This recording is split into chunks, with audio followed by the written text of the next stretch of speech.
Bon ben, merci à Place d'Armes pour l'invitation. Effectivement, je précise, j'ai fait un livre sur la transition écologique qui s'appelle « Comment réaliser la transition écologique, un défi passionnant ». Le titre vous donne un peu une idée. Et c'est une transition écologique à l'opposé, évidemment, d'Europe Écologie Les Verts. Une transition écologique gaulliste. Voilà. Et j'ai aussi travaillé sur scénario de sortie de l'euro avec Jacques Sapir pour la Fondation Respublica de Jean-Pierre Chevènement. Bon, parce que en 2014, l'euro était un énorme problème pour toute l'Europe. Il le reste aujourd'hui, on va voir en quoi. Donc, en fait, plus précisément, ce que je vais vous expliquer, moi, c'est mon sentiment, mon intuition après mes analyses économiques, c'est qu'on a une baisse fondamentale de la croissance dans tous les pays occidentaux depuis 50 ans. On est passé de 4 ou 5% de croissance, vous voyez, France, Allemagne, Italie, Espagne, Royaume-Uni, États-Unis, dans les années 60-70, à 3%, même moins, puis 2%, puis 1%, et là, on se rapproche de zéro. Voilà, le trend d'ensemble, il est là, quoi, en fait.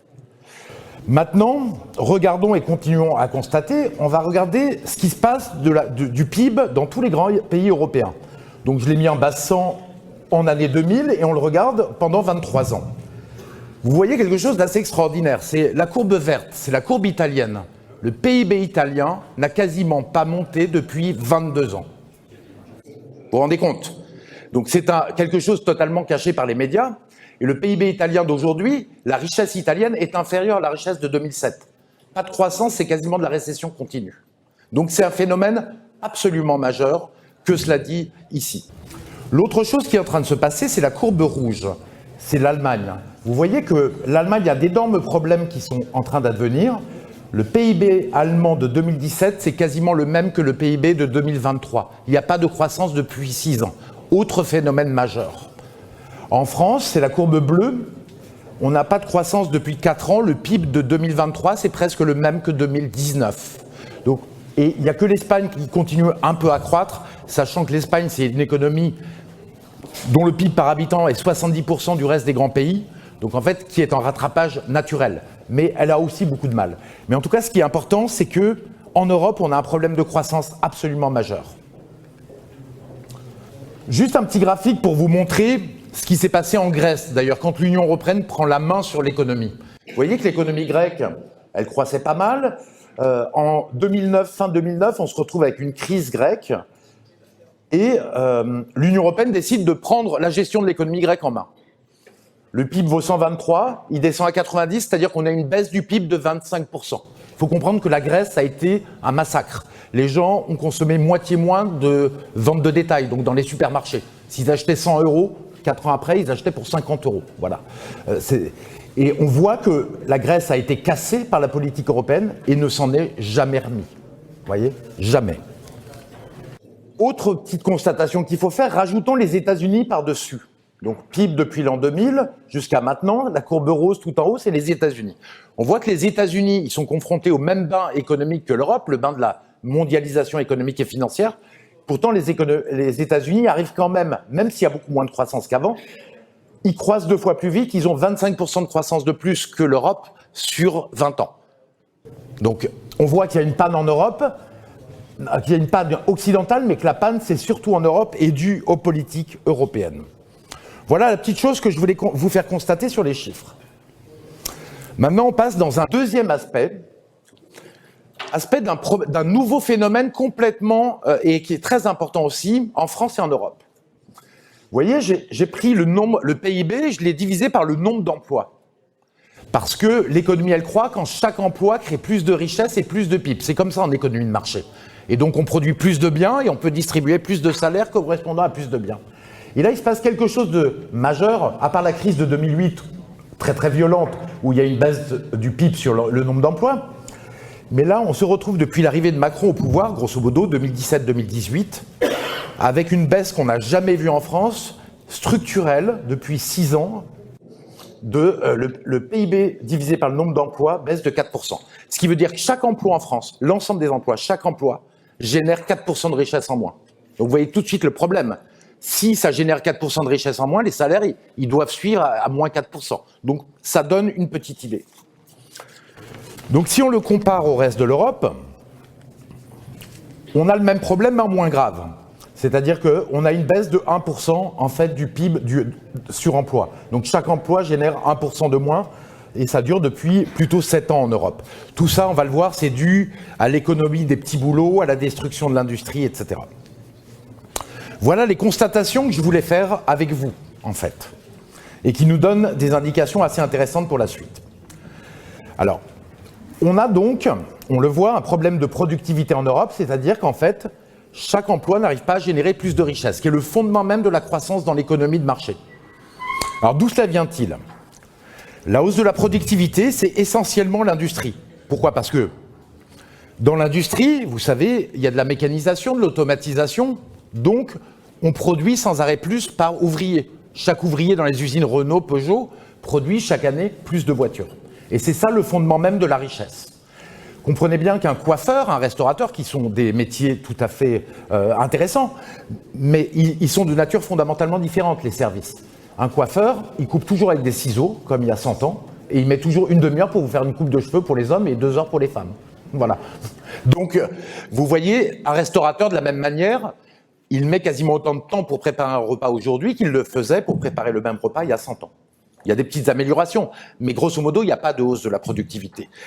Donc, pourquoi le coiffeur en France, il est plus riche que dans un pays du tiers-monde, en fait, où ils sont extrêmement pauvres, comme toute la population ?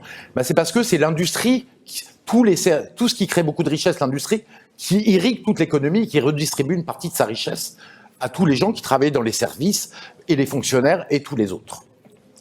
Il y a quand même, parce qu'il faut faire une petite distinction, avoir du discernement, il y a quelques services qui sont de type industriel.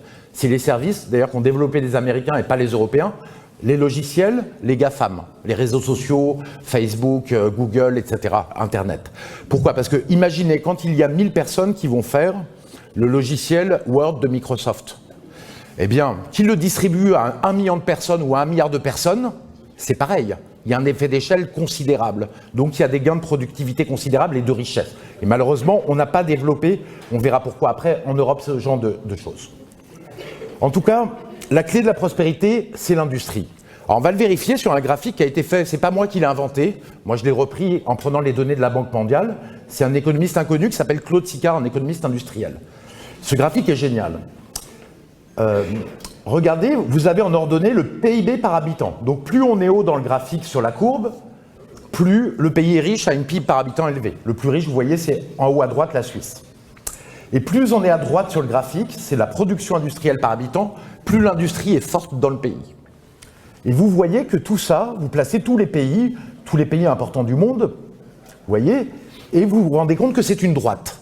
Donc en fait, la richesse par habitant, la prospérité d'un pays dépend complètement de l'industrie. Coefficient de corrélation, c'est 93%. Tout en haut, vous avez la Suisse, qui était à égalité de richesse avec la France en 1970. Et la Suisse, en fait, a 2-3 fois d'industrie de plus qu'en France, et c'est pareil pour le PIB par habitant. Voilà pourquoi ce pays est riche. Ce n'est pas à cause de ses banques. Ça a été au départ un peu les banques, mais ils ont transformé la richesse bancaire. Ensuite, ils ont investi à fond dans l'industrie. Ensuite, vous avez un groupe de pays avec Singapour, le Canada, le Japon, l'Allemagne, des pays, la Suède, des pays qui s'occupent beaucoup de leur industrie, pour qui c'est important, et qui sont plus riches que nous. Ensuite, vous avez un groupe avec le Royaume-Uni, les États-Unis, Espagne, Italie, France, un peu plus pauvres. Et puis plus vous plongez, plus vous arrivez, moins vous avez d'industrie, plus vous plongez vers des PIB par habitant faibles et les pays du tiers-monde. Donc l'industrie, c'est la clé de la prospérité. Et le problème, c'est que et les gouvernements français, et l'Union européenne, et les gouvernements européens l'ont oublié. C'est pour ça qu'on a des soucis. Autre sujet que je vais évoquer rapidement, il l'a très bien fait, Charles Gave, sur l'euro. L'euro a détruit une partie de l'industrie d'Europe du Sud. Italie, France, Espagne, etc., Portugal, Grèce. Vous voyez qu'avant l'euro, là, j'ai la production industrielle sur 60, de 1960 à aujourd'hui, donc presque 80 ans, et de l'Allemagne, de la France, de l'Italie, de l'Espagne, des grands pays. Vous voyez que tout le monde progressait à la même vitesse jusqu'en 98-2000, l'euro, et d'un coup il y a l'euro, et ça s'écroule en Italie, en Espagne, ça baisse fortement en France, et ça continue à monter en Allemagne. Le rythme est brisé par la monnaie. Pourquoi le rythme est brisé par la monnaie ? C'est assez simple.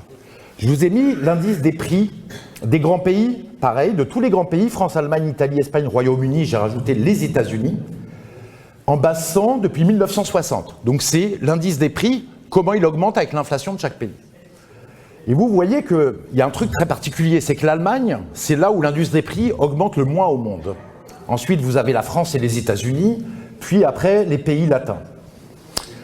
En fait, ce qui se passe, c'est que plus un pays est discipliné, plus son taux naturel d'inflation est faible.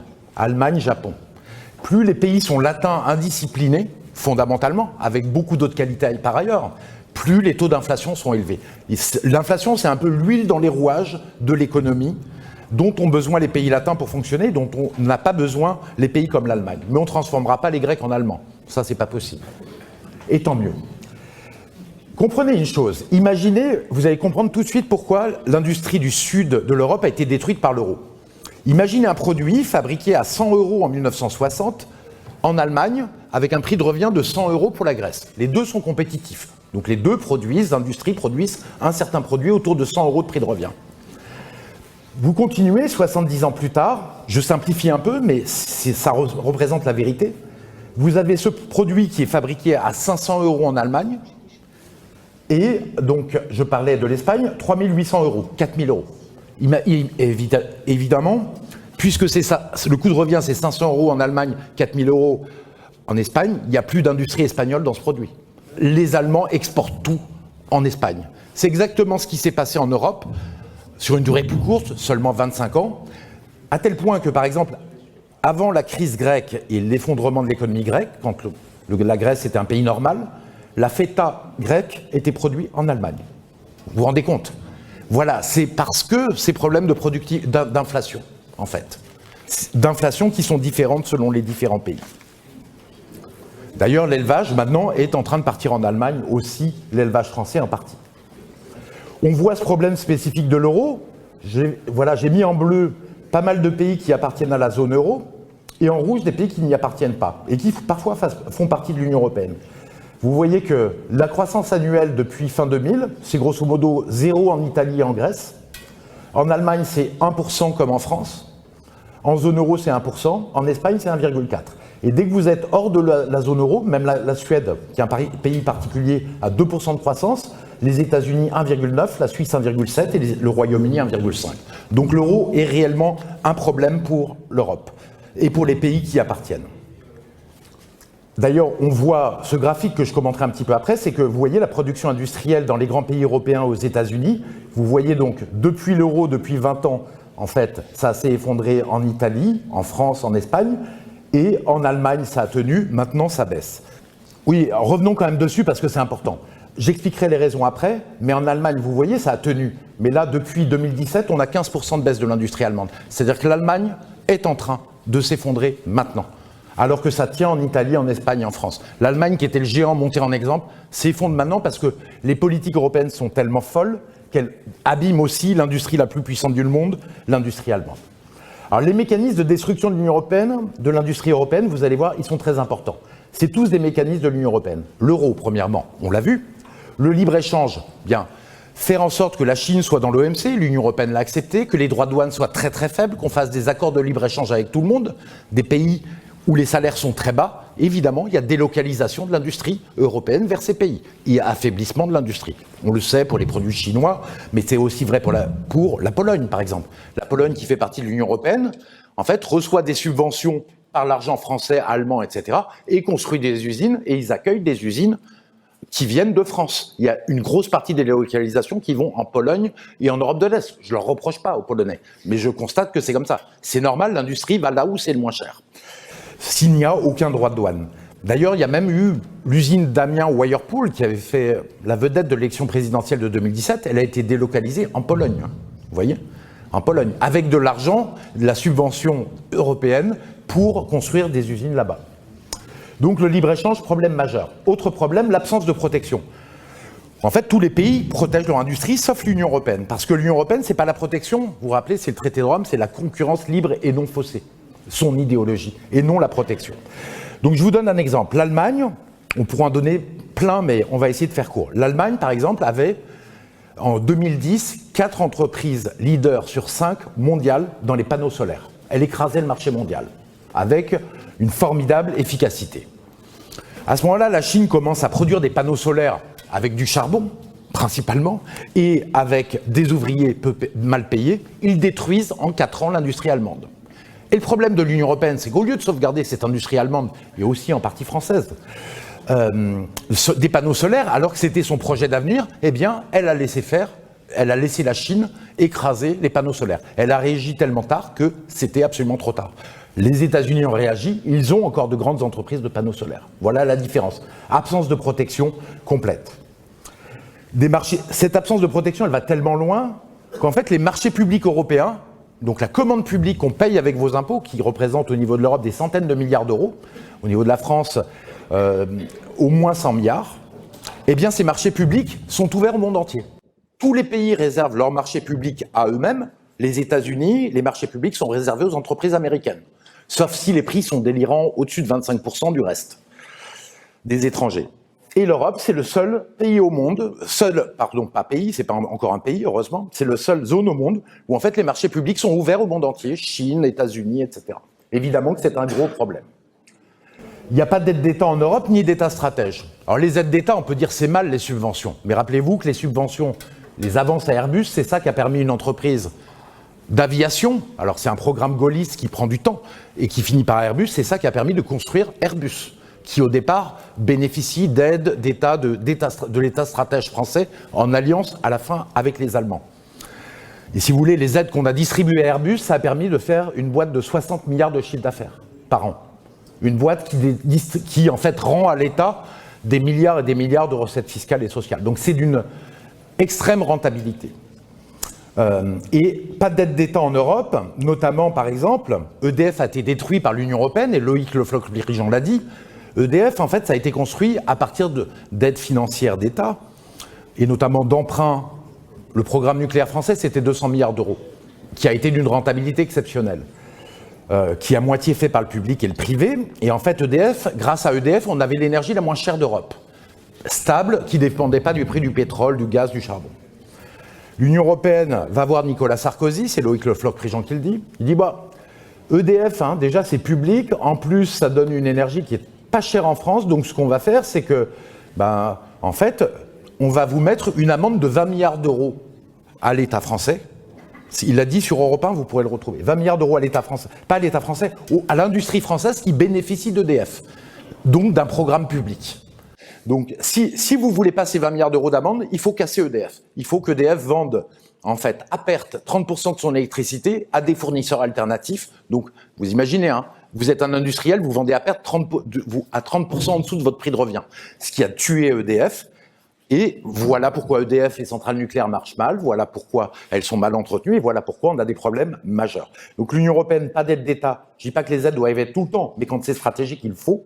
Pas d'État stratège, ça nous empêche de construire les Concorde, les Airbus, les Ariane qu'on a fait avec l'État stratège et les centrales nucléaires.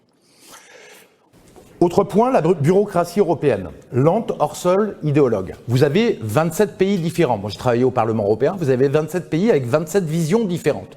Moi, je respecte cette diversité européenne qui est fondamentale, mais on pense pas du tout la même chose en France, au Portugal, en Lituanie ou en Grèce. C'est pas du tout la même volonté. Donc c'est très long pour s'accorder et prendre la moindre décision, alors que toute l'économie est gérée par l'Union européenne, toutes les grandes mesures. C'est très long pour prendre des décisions, et en plus de cela, ce sont des décisions qui se prennent en toute idéologie. C'est-à-dire que l'Union européenne, c'est une institution qui s'appuie principalement sur la concurrence libre et non faussée, c'est formidable. C'est le traité de Rome, mais c'est encore dans leur tête complètement intégré. Et c'est aussi dans leur ADN, le commerce, c'est la paix, vous l'entendez tout le temps. Et le commerce international, c'est la richesse des nations. Même si vous commercez avec la Chine et vous détruisez l'industrie. Donc c'est des idéologues.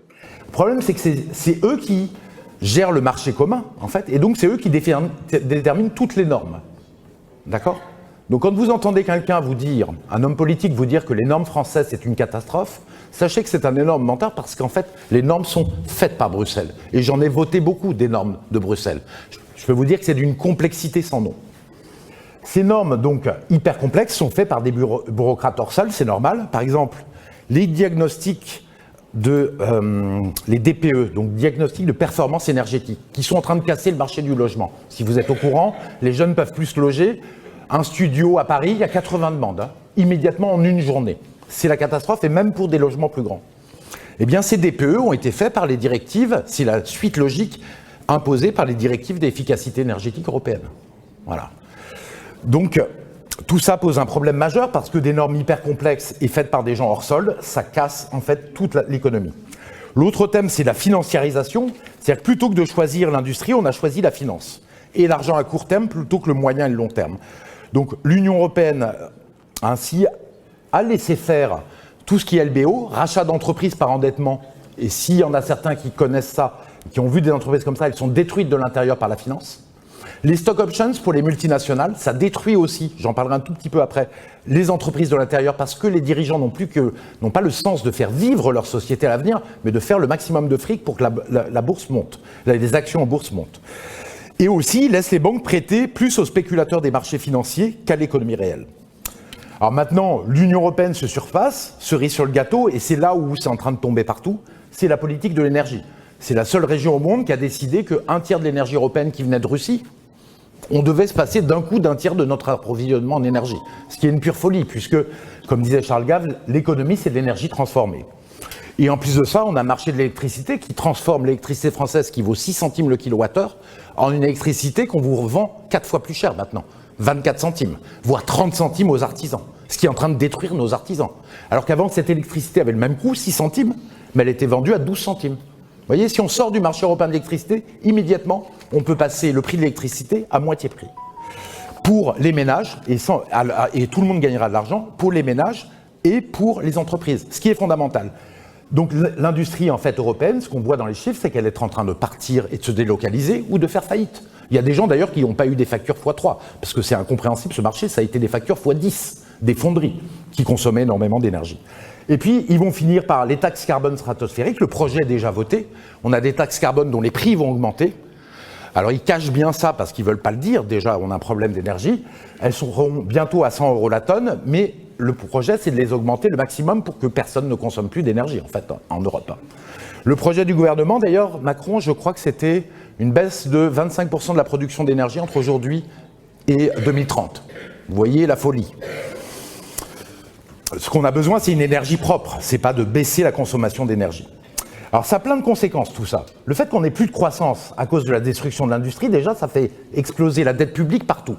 Parce que qu'est-ce qui se passe concrètement? Donc les chefs d'État, le président, ils se retrouvent avec aucune croissance, quasiment. Des problèmes de chômage, d'emploi. Qu'est-ce qu'il fait? Ils essayent de dépenser de l'argent public pour relancer la croissance, partout en Europe. C'est vrai en France, mais partout en Europe. Alors ça a été par exemple la baisse des charges de 40 milliards d'euros, le CICE de Hollande, bon, c'est très bien pour les entreprises, mais ça a un coût pour le déficit public.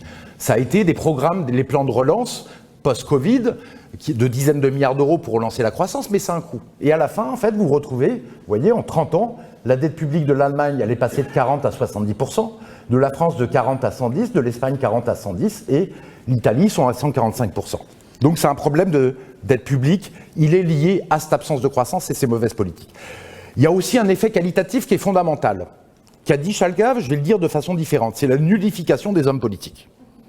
Oui, ils sont très corrompus, mais ils sont aussi nuls. Et j'ai fait la campagne de Marine Le Pen de la présidentielle, hein. Donc j'ai pu discuter avec tous les gens sur l'économie, j'ai fait des débats avec tous les gens, et je peux vous dire qu'ils sont très mauvais aussi. Mais c'est normal. C'est normal parce que si vous voulez, le seul but maintenant des hommes politiques français depuis 20 ans, puisque l'Union européenne s'occupe de tout, c'est juste de dire quels sont les projets de l'Union européenne à l'avenir. Vendre la taxe carbone, vous vendre les voitures électriques, vous vendre pas de nucléaire mais des énergies renouvelables, alors que les gens se disent mais c'est pas possible. Vous voyez, tout ça, vous vendre les DPE.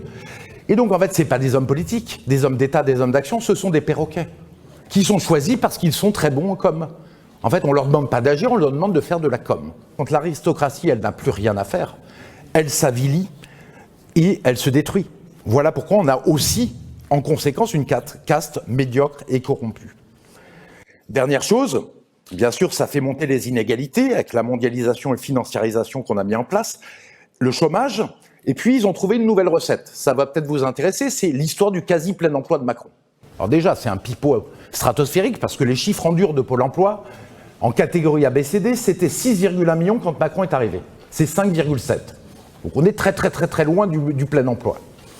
Mais alors leur vraie stratégie, dans toute l'Union européenne, mais encore plus en Macronie, c'est de dire on va créer des petits jobs, pour dire les gens, vous pouvez aller bosser, il y a plein de jobs. Alors les petits jobs, c'est livreur à vélo, livreur en camionnette, vous savez, ceux qui vous livrent des fois. J'ai vu des reportages sur Complément d'enquête qui étaient sérieux et qui vous montraient que le type, il gagnait 70 € par jour, mais qui devait payer sa camionnette, les frais d'essence, de réparation, d'assurance. Donc en fait, il gagne moins que le SMIC, le type, quand il a fini. Voilà pourquoi ça marche mal. C'est en train d'infiltrer toute l'économie, les auto-entrepreneurs, et je connais une entreprise que je nommerai pas, qui est en train d'embaucher 1000 cadres auto-entrepreneurs pour faire des ressources humaines en France. Et ils en ont déjà embauché 200. Bien sûr, après, le monde est vaste, il est divers. Un Carlos Tavares, c'est un génie qui a réussi à faire gagner de l'argent à Peugeot, beaucoup d'argent, monter le cours de bourse et faire monter la boîte. Mais c'est l'exception qui confirme la règle. Donc, fin des stock options, sauf pour les jeunes entreprises.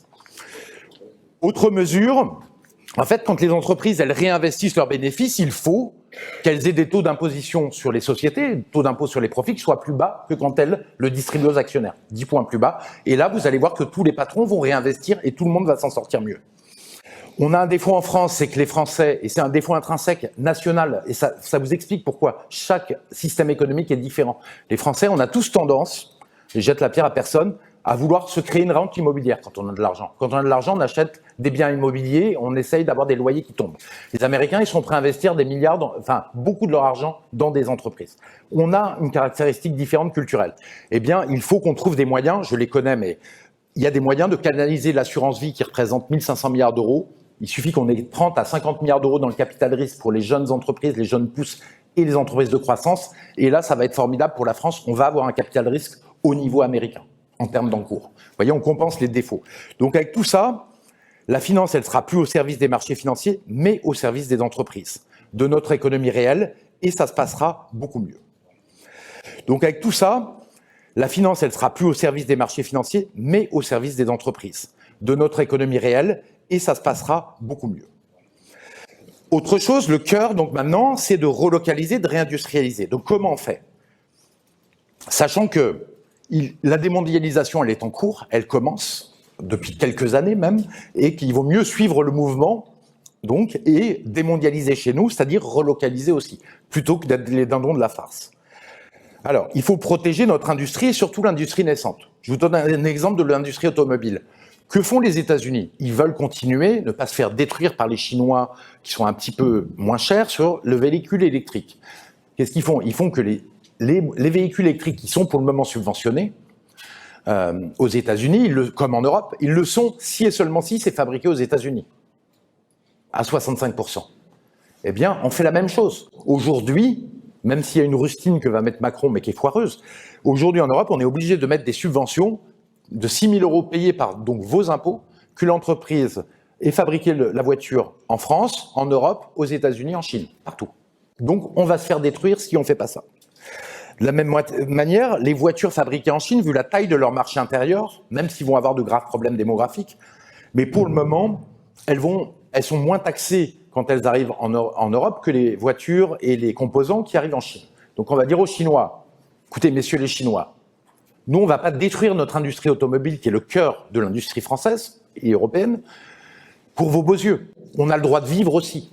On a le droit d'avoir une balance commerciale équilibrée et d'avoir une industrie. Donc on va mettre des droits de douane qui vont commencer à 5%, puis qui iront à 10 ou 15%, ça sera suffisant vis-à-vis de la Chine, notamment pour les véhicules électriques et pour les voitures, parce que sinon on aura notre industrie détruite. Vous en faites pas que les pays, quand Trump il a monté les taux de droits de douane vis-à-vis de la Chine, sachez qu'aujourd'hui il a réussi à rééquilibrer. En fait, au bout de 4 ans, Biden a continué la politique. Par contre, les médias dénoncent pas Biden, mais il a continué la politique et les Américains arrivent à réduire franchement leur déficit vis-à-vis de la Chine. Donc ça marche.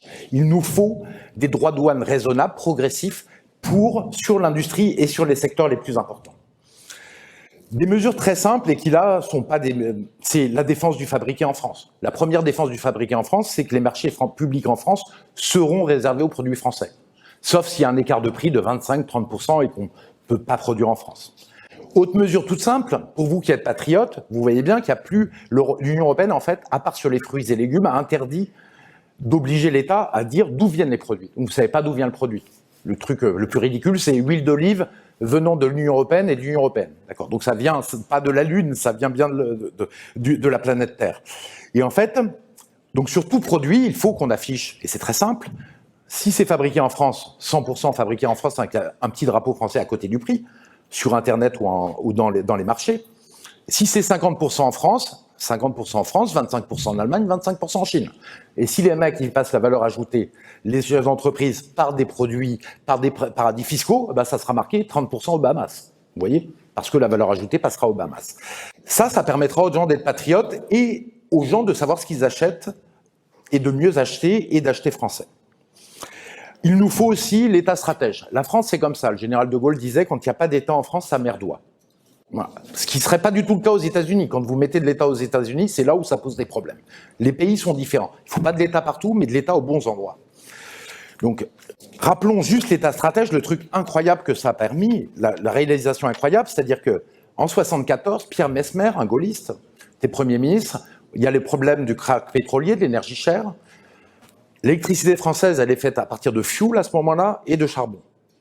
Eh bien, donc dépendant de l'étranger. Il décide de construire des centrales nucléaires, un énorme parc nucléaire pour tout changer. On passe du fioul charbon au nucléaire. Eh bien, il arrive à construire, si je ne me trompe pas de tête, en 10 ans, une quinzaine ou une vingtaine de centrales. Et en 25 ans, on a construit 56 centrales. Donc en 25 ans, l'État français a réussi le truc formidable, l'État français, qui a juste coordonné, mais c'est surtout l'entreprise publique EDF, avec Framatome, Alstom, etc., à faire l'électricité la plus décarbonée du monde, moins de CO2, ce n'est pas le but, mais ça donne une petite idée, et surtout une électricité la moins chère de tous les pays occidentaux, à un prix stable qui ne dépend pas des hydrocarbures. Voilà les trucs fabuleux qu'on peut faire. Alors il faut bien comprendre que les écologistes racontent beaucoup de conneries. On ne va pas s'étendre sur le réchauffement climatique, sur l'année de la sécheresse, d'ailleurs, où tous les fleuves débordent. Moi, j'y vois des contradictions. Voilà, je n'en sais rien, je ne suis pas un expert, mais j'y vois des contradictions. Mais on a un vrai problème qui nous réunit tous, c'est le problème du pétrole. C'est 40% de l'énergie mondiale. Il faut bien comprendre que le pétrole, depuis 20 ans, en fait, le pétrole est de plus en plus cher depuis une période de 30-40 ans. Et depuis 20 ans, en fait, ce qui se passe, c'est que les seuls pétroles qu'on trouve, ce n'est pas les pétroles pas chers qu'on exploite, c'est des pétroles de plus en plus chers. De pétrole de schiste, de pétrole de sable bitumineux au Canada ou de mer très profonde à 5 km sous terre, quoi. Et pourquoi les entreprises privées vont chercher des pétroles chers ? C'est parce que les pétroles pas chers, on n'en a plus beaucoup. Et l'Arabie Saoudite, qui est le premier producteur mondial de pétrole, a dit on peut encore augmenter de 1 million de barils jour la production pétrolière d'Arabie Saoudite, mais pas plus. Après, on sera sur un plateau, voire on baissera. C'est sous Reuters qu'ils ont expliqué ça chez Reuters. Donc on a un problème de pétrole à un horizon indéfini, 10, 20 ans. Mais n'empêche que quand ce problème-là aura lieu, c'est triplement du prix du pétrole, des problèmes, prix du gaz qui explose, donc il faut être préparé. Un État stratège, il prépare cela. Il ne laisse pas les entreprises françaises se faire détruire par une énergie chère.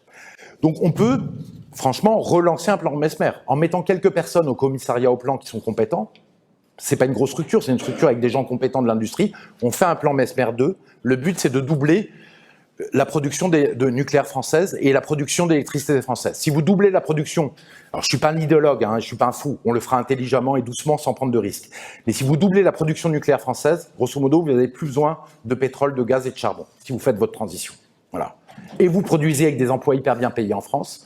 Et vous avez plus de dépendance vis-à-vis des pays, Arabie Saoudite, etc., relativement instables. Et vous avez vous résolvez 60 milliards de dollars, votre balance commerciale devient à l'équilibre.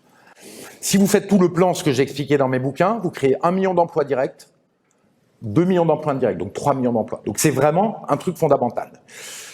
Sur les transports, ensuite, qu'est-ce qu'on a à faire avec l'État stratège ? Donc on a de l'énergie à avoir parce qu'on a un problème énergétique dans le monde entier. Et on a des transports qui doivent s'adapter à cette énergie. Alors il y a des gens comme Jean-Marc Jancovici, vous connaissez peut-être, il dit, en fait, il y a un problème d'énergie, donc vous prendrez 4 fois l'avion dans votre vie. Bon, c'est un peu communiste comme système, mais un peu violent et totalitariste. Moi, ce que je propose, c'est qu'on développe l'avion hydrogène. Alors vous dites, Philippe Murer, mais il est fou quoi, avec l'avion hydrogène. Non, le GIFAS, le groupement industriel des Français aéronautiques, donc un des leaders mondiaux de l'aéronautique, qui comprend Airbus, Dassault, tous ces gens-là, des gens très sérieux. Ils disent, en 10 ans, on est capable de faire un avion à hydrogène. L'hydrogène, on est capable de le produire à partir d'électricité nucléaire de façon pas chère du tout.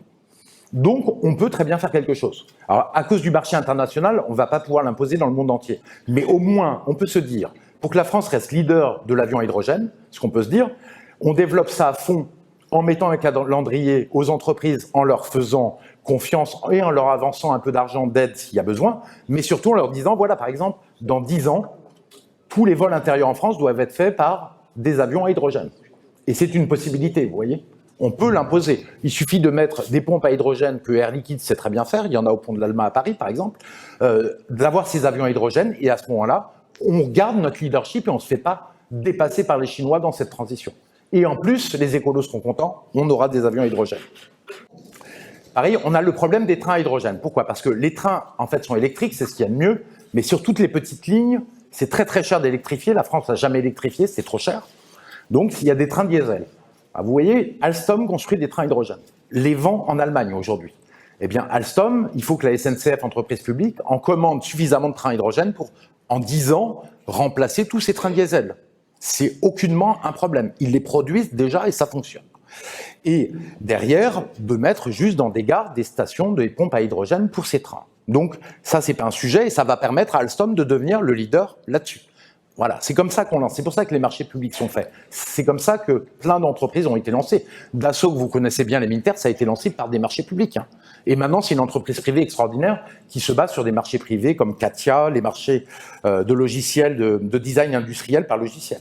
Alors, la voiture électrique, vous le savez, ça ne fonctionne pas. Je ne vais pas avoir le temps de développer, mais ça ne fonctionne pas. Ça fonctionne quand vous avez, en fait, une prise chez vous et vous pouvez recharger chez vous. Mais si vous voulez, pour la voiture électrique, pour la mettre en marche, moi je l'avais prévenu dès 2014 dans mon premier bouquin, ça ne peut pas fonctionner. Pour plein de raisons. Première raison, c'est qu'il faut casser, vous avez 30 millions de véhicules en France. Donc il vous faut au moins 15 millions de prises électriques de recharge. Vous voyez? Vous imaginez, il va falloir creuser 15 millions de trous, amener l'énergie à cet endroit-là pour que les gens rechargent. De la folie. Imaginez quand vous voulez vous déplacer pour Noël, là prochainement, en famille, plein de gens vont être sur les routes. Si vous avez des voitures électriques, comment les gens vont recharger? Quand vous avez des milliers de voitures sur les routes, sachant que ce n'est pas 3 minutes à la pompe à essence. Et déjà, il y avait des queues. Ça va être 1 heure en station électrique. Ça n'est pas gérable. En plus, si vous le faisiez, ça fait exploser le prix des réseaux. Il faut des réseaux hyper costauds. On n'y arrivera pas.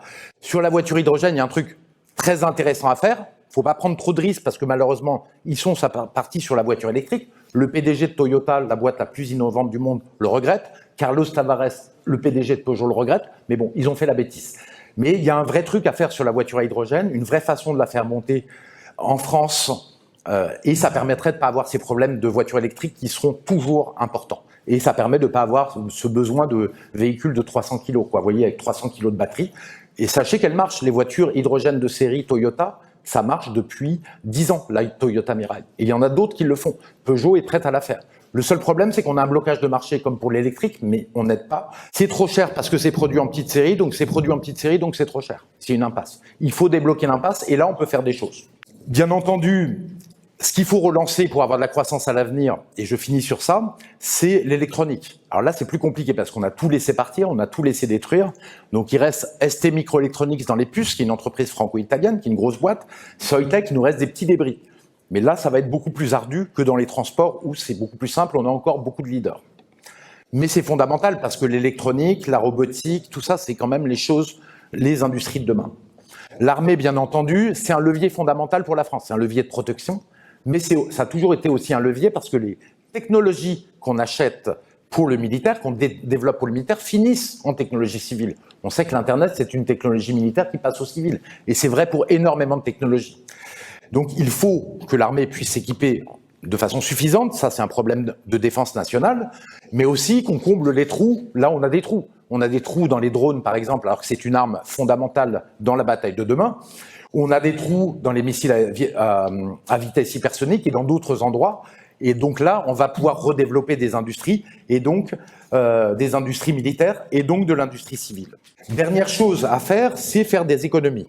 Les économies, c'est très brutal pour les gens. Donc moi, je vous propose qu'on fasse un programme d'économie sans larmes. Et ça, c'est une possibilité. En fait, on peut baisser de 70 milliards d'euros les dépenses publiques, et je vous le promets, sans larmes. Première chose, l'Union européenne, c'est 15 milliards d'euros de contribution nette pour la France. Ça nous coûte 15 milliards d'euros chaque année. Donc, si on sort de l'Union européenne, c'est 15 milliards d'euros de gains. Pas rien, hein. On a fait la réforme des retraites à 64 ans pour 10 milliards par an. Là, c'est 15 milliards. Sur l'immigration, on peut trouver facilement 15 milliards. On a 1 milliard d'euros sur l'aide médicale d'État, 2 milliards d'euros sur le droit d'asile, 2 milliards d'euros sur les mineurs isolés, qui coûtent 50 000 euros par mineur.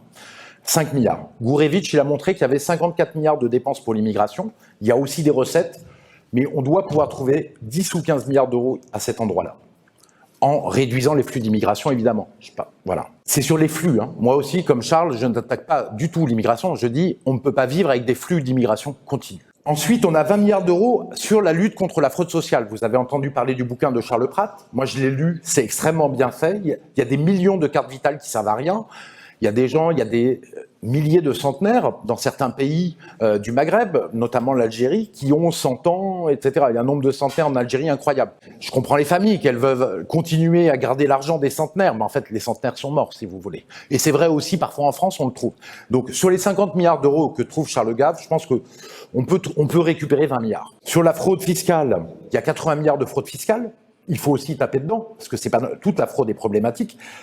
Là-dessus, on a 25 milliards de fraude à la TVA, dont 10 milliards de fraude au carrousel de TVA, qui est due au fait que l'Union européenne a tellement fait une forme de TVA tellement bizarre que, en fait, on se fait voler de 10 milliards d'euros chaque année en carrousel de TVA. Ça, déjà, c'est très simple à éliminer. Il suffit d'arrêter de suivre la loi de l'Union européenne sur la TVA. Et, grosso modo, on peut trouver 20 milliards là-dessus. Donc, on peut faire beaucoup d'économies sans larmes pour plusieurs dizaines de milliards d'euros, plutôt que de taper dans les Français, dans le niveau des retraites, dans la retraite à 62, 64, 67 ans, etc. Autre chose de fondamental, et je conclus, c'est des services publics dignes de ce nom. Il y a, grosso modo, le nombre de fonctionnaires en France, c'est 5 millions pour 26 millions d'habitants. C'est à peu près ce qu'on a dans les autres pays européens. C'est équivalent. C'est donc à peu près 20% de la dépense publique. La vraie dépense publique, les fonctionnaires, c'est 20%, quoi. Donc l'État, et 80% du reste, c'est du privé. Les services publics, c'était un énorme atout pour la France. Hein. Le fait que les courriers arrivent à l'heure, que les trains partent et arrivent à l'heure facilement, qu'il y ait des infrastructures de transport qui soient efficaces, qu'on ait une énergie pas chère, EDF, GDF, tout ça, c'était un énorme atout. Voilà. Je dis pas que le public doit être partout, mais là où il est important, il faut le garder et il faut le reconstruire. Alors, il a été déconstruit par 3 facteurs. Rabotage budgétaire sans arrêt, je crois que l'armée connaît le problème, la santé aussi. L'incompétence des décideurs, parce que quand même, ils sont compétents, mais ils sont incapables de délivrer des papiers à des Français en moins de 6 mois. Il faut 6 mois. Moi, quand j'avais 20 ans, en une semaine, vous aviez votre passeport. Là, il leur fait 6 mois. Qu'on me dise pas qu'ils sont compétents. Et dernière chose, c'est la libéralisation des services publics, c'est-à-dire de faire, la SNCF est concurrencée par la SNCF espagnole, ça n'aura aucun intérêt pour vous, par contre, ça détruira la SNCF. Voilà, donc tout cela est fondamental, la santé publique aussi, il y a des méthodes pour le faire, l'éducation, là c'est plus des problèmes d'autorité, c'est plus des problèmes d'économie, mais si on ne remet pas en place une éducation avec une discipline, avec des programmes bien faits, avec des enfants qui sortent en sachant quelque chose, on ne va pas s'en sortir, quoi. Et dernière chose fondamentale, n'oublions pas que toute personne et organisation a besoin de stabilité pour croître. Or, qu'est-ce qu'on a fait depuis 40 ans? C'est rendre l'économie instable et rendre les emplois des gens instables. Mais c'est pas bon, si vous voulez, les CDD à 1 mois précaires, les auto-entrepreneurs maintenant, vous voyez bien, vous-même dans votre vie pratique, que ça fait du travail mal fait. Et que c'est pas bon pour la France, ni pour les entreprises. Au début, ça a été bon, maintenant c'est mauvais. Donc, il faut réguler le marché du travail, de façon très raisonnable, mais il faut enlever ces contrats hyper courts et les auto-entrepreneurs, eh bien, ils prendront des entreprises comme les autres. De toute manière, si vous êtes, moi je ne leur casse pas dessus, il y en a qui bossent très bien, mais ils sont tout à fait capables de faire plombier en ayant une entreprise comme les autres. Ça permet de mettre les gens à égalité et surtout de ne pas avoir de précarité qui détruit tout. Je vais conclure très rapidement. Chaque pays, chaque culture, chaque pays a ses spécificités. Et la mondialisation économique, ce qu'elle a fait, c'est essayer de tout écraser par son rouleau compresseur, les spécificités nationales, la façon de chaque pays de conduire la politique nationale au mieux de ses intérêts et au mieux de son peuple, de tirer le meilleur de son peuple. L'essence du gaullisme, c'est ça, c'est ce que j'ai essayé de vous proposer, donc un projet où on construit une politique économique parfaitement adaptée à la France. Alors je dis pas que tout sera simple, on peut tout relever, franchement, aucun problème. Ce qui compte, c'est le travail, et de mettre les gens au travail dans des organisations efficaces. C'est pas trivial, mais on sait le faire et on saura le refaire. Donc tout n'est pas simple, ça sera pas un chemin de rose, mais au moins on avancera dans le bon sens, alors qu'aujourd'hui on recule sans cesse. Et les avantages seront gigantesques puisque plus de croissance économique, alors qu'on est en croissance zéro maintenant, sur un chemin durable, reconstruire le moteur de notre prospérité, l'industrie, donc le moteur de notre puissance, de la puissance de la France, et que les Français puissent arriver à subsister de leur travail, avec un travail relativement stable, correctement payé, dignement payé, il y a un travail bien fait. Alors qu'aujourd'hui, vous savez qu'il y a quand même 20% des Français qui n'arrivent plus à manger à leur faim. On est dans une situation dramatique. On le sait tous, et vous le savez mieux quiconque, Place d'Armes, c'est que notre temps, c'est un temps de destruction aujourd'hui. Et c'est bien pour ça que l'angoisse est si forte. Tout se détruit, en fait, petit à petit dans la société française. Et il est temps de cesser de détruire, il est temps de reconstruire maintenant. Il est temps. Et je citerai pour finir le philosophe Henri Bergson, l'avenir, ce n'est pas ce qui va nous arriver, mais c'est ce que nous allons faire. Je vous remercie.